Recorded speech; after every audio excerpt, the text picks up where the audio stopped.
मिरज तालुक्यातील एरंडोली गावाजवळ गुरुवारी सायंकाळी घडलेल्या भीषण अपघाताने संपूर्ण परिसर हादरून गेला।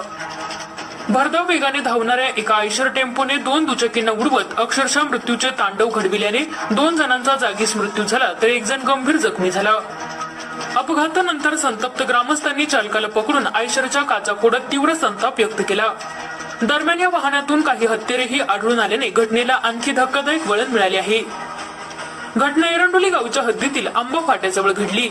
प्रत्यक्षदर्शींनी दिलेल्या माहितीनुसार कर्नाटक राज्यातील KA 48 A1776 क्रमांकाचा आयशर टेम्पो मिरजच्या दिशेने भरधाव वेगाने येत होता। चालक मद्यधुंद अवस्थेत असल्याचा आरोप नागरिकांनी केला आहे। भरधाव वेगातील वाहनाने प्रथम एका दुचाकीला जोरदार धडक दिली। धडकेनंतरही वाहन न थांबवता पुढे जात दुसऱ्या दुचाकीला उडवल्याचे सांगितले जात आहे। या भीषण धडकेत दुचाकीवरील प्रवासी अनेक फूट दूर फेकले गेले।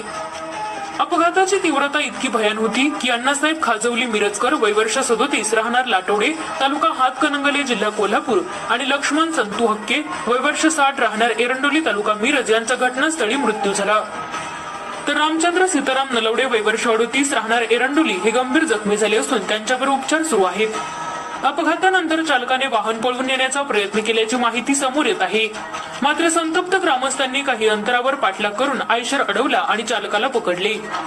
यावेळी नागरिकांचा रोष अनावर झाल्याने जमावाने वाहनाच्या काचा फोडत संताप व्यक्त केला।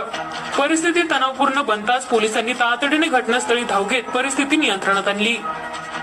पोलिसांनी चालकाची ओळख इरिया रुद्रया गणाचार्य वय वर्ष 22 राहणार हिरे पडसलगी तालुका जमखंडी जिल्हा बेळगाव अशी केली असून त्याच्यासोबत किन्नर अप्पासाहेब भास्कर नदाब वय वर्ष 21 राहणार हिरे पडसलगी तालुका जमखंडी जिल्हा बेळगाव हा देखील वाहनात होता। तपासादरम्यान आयशर वाहनातून काही हत्यारे आढळून आल्याची माहिती समोर आल्याने परिसरात मोठी खळबळ उडाली आहे। या हत्यारांचा नेमका संबंध काय, ती वाहनात कशासाठी ठेवण्यात आली होती याबाबत पोलिसांकडून सखोल चौकशी सुरू आहे।